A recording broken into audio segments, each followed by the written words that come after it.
Social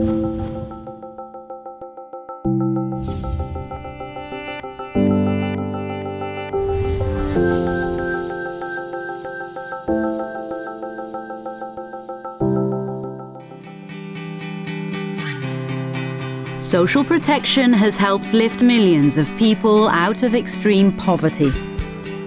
However, 70% of the world population, particularly in rural areas, still lack social protection coverage.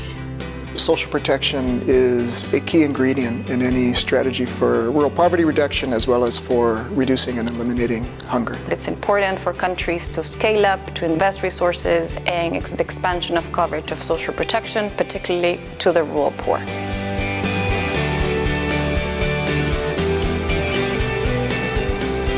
One of the big issues around social protection is that a lot of governments feel that it causes dependency. What we find from the research we've been carrying out here at FAO is that, in fact, it's quite the opposite. In sub-Saharan Africa is showing that cash transfer programs, for example, are able to help poor families to invest in their farms, to minimize negative coping strategies in times of crisis, such as, for example, selling off of assets or pulling children out of schools. They're also investing more resources in their children in education and health.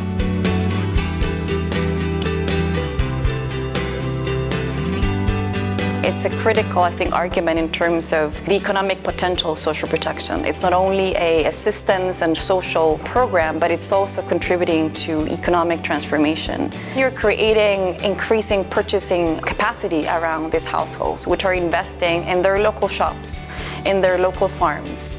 We've done these studies in 7 countries, and we find that these multipliers can range from about 1.5 to 2.5, right? So that is, for every dollar that's invested, that's given as a cash transfer to a poor family. In the case of Ghana, for example, we found that it could generate up to $2.5 of income for the whole community. So it's a multiplier effect, dynamizing that local economy.